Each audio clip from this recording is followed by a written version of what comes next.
మిత్రులారా, ముఖ్యంగా నాగ చైతన్య అభిమానులారా, అక్కినేని వంశ అభిమానులారా, తండేల్ సినిమా ట్రైలర్ గురించి ఒక వీడియో చేయాలనుకున్నాను. కానీ ఒక కొత్తగా తండేల్ సినిమా ట్రైలర్ రివ్యూ గురించి ఒక వీడియో చేస్తే బాగుంటుంది అనిపించింది. దాదాపు అనేక రివ్యూలు చూసిన తర్వాత నిజంగా చాలా సంతోషం వేసింది. దాదాపు ప్రతి ఒక్కరూ చాలా గొప్పగా ఉంటుంది సినిమా అని అన్నారు. చాలా సంతోషం వేసింది. ఇక ఒక చిన్న విషయం నేను చెప్పదలుచుకున్నాను. వీటన్నిటినీ అబ్జర్వ్ చేసిన తర్వాత నాకు అనిపించింది ఏంటంటే, ఇది సముద్రపు కడలి యొక్క అల కాదు, ఇది ఒక సునామీ. అలకు సునామీకి ఉండే తేడా ఏంటంటే, అల వస్తే ఒక హద్దుకు వచ్చి మళ్ళీ బ్యాక్కి వెళ్ళిపోతుంది. కానీ సునామీ వస్తే హద్దు అదుపు ఉండదు, అది పోతూనే ఉంటుంది. మొత్తం పట్టణాలు కొట్టుకుపోతాయి. అలాంటి కలెక్షన్ సునామీ తండేల్కు వస్తుందా అనే చిన్న హోప్. ఇక శ్రీకాకుళం పక్కన ఒక పల్లెలో జరిగిన ఒక ఘటన తీసుకొని చందు మొండెట్టి గారు, దేవిశ్రీ ప్రసాద్, అరవింద్ సహాయంతో సినిమా తీశారు. దేవిశ్రీ ప్రసాద్ మ్యూజిక్ అని చెప్పాల్సిన అవసరం బ్రహ్మాండంగా ఉన్నాయి. ఈ సినిమా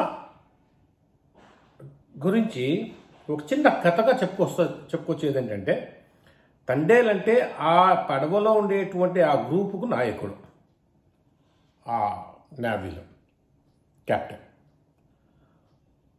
ఇక్కడ ప్రేమించి ఎంతో ప్రేమగా ఉండేటువంటి సాయి పల్లవికి ప్రామిస్ చేసి ఆ రాజు వెళ్ళిపోతాడు. నేను వస్తాను బుజ్జితల్లి, నువ్వు లేకుండా ఎట్లా, నేను వస్తాను, డోంట్ వరీ. అక్కడికి వెళ్ళిన తర్వాత గుజరాత్ దాదాపు 30 రోజులు వెళ్తారంట వీళ్ళు. వెళ్ళిన తర్వాత గుజరాత్ ఆ బార్డర్స్లోకి వెళ్ళిన తర్వాత అనుకోకుండా పాకిస్తాన్ వాళ్ళ చేతిలో దొరికిపోయిన తర్వాత అక్కడ దేశభక్తితో పాటు, దేశభక్తితో పాటు నాతో వచ్చిన 20 మందిని కాపాడాల్సిన బాధ్యత నాది కదా అని ఒక తండేల్గా, ఒక నాయకుడుగా, నావికుడుగా నిర్ణయం తీసుకొని ఏ రకమైన స్టెప్ తీసుకున్నాడు. ఇక్కడ ప్రేమకై తన ప్రియుడు వస్తానని వెళ్ళాడే, ఇంకా రాలేదే అని సాయిపల్లి విరహ వేదనతో ఆ లైట్ హౌస్కి వెళ్ళి చూడడం, ఆ కథ పరంగా ఆమె మళ్ళీ అక్కడికి వెళ్తుంది అని కూడా విన్నాను నేను. ఈ రకంగా చక్కని ప్రేమ, దేశభక్తి, స్నేహం, నాయకత్వం నాగ చైతన్య మా పక్కింటి వాడుగా నటించేశాడు. ఎంత సహజంగా, ఎంత మేకప్ లేకుండా నాగ చైతన్య నటిస్తే, అంతకు మించి సాయిపల్లిగా నటిస్తే, ఇంకా అంతకు మించి దేవిశ్రీ ప్రసాద్ మ్యూజిక్, అంతకు మించి అల్లు అరవింద్ గారు ఇంట్రెస్ట్ చూపడం, అక్కినేని అభిమానులందరూ కాచుకుంటాడు. కాబట్టి ఇవన్నీ చూస్తుంటే ఇది ఒక సునామీనా అనిపిస్తుంది. ఎందుకంటే పల్లెటూరి వాతావరణం ఈ ఫ్యామిలీకి కొత్త కాదండి. ఆయన పల్లెటూరి వాడిగా నటించాడు. ఏఎన్ఆర్ దసరా బుల్లోడు నుండి నాగార్జున ప్రెసిడెంట్ గారి పెళ్ళమ్మ, అల్లరల్లుడు, సంథింగ్, ఇలాంటి ఎన్నో సినిమాలు ఇండస్ట్రీ హిట్స్ ఇచ్చాయి. సో ఇది కూడా ఒక పల్లెటూరు వాతావరణం తప్పకుండా ఇండస్ట్రీ ఇస్తుంది, ఇవ్వకపోయినా పర్వాలేదు. ఆ స్థాయికి ఎంత ఖర్చు పెట్టారో అంతకు 3 అంతులు లాభం వస్తే చాలు. ఇక ఫిబ్రవరి నెల అని కొంతమంది అంత అట్రాక్టివ్ మంత్ కాదని, ఎవరన్నారండి ఫిబ్రవరి నెల అట్రాక్టివ్ కాదని? ప్రేమాభిషేకం 9 కేంద్రాల్లో 1 year కంప్లీట్ చేసి 2వ సంవత్సరంలో అడుగుపెట్టిన 9 సెంటర్స్లో ప్రేమాభిషేకం ఫిబ్రవరి 18 రిలీజ్ అయింది.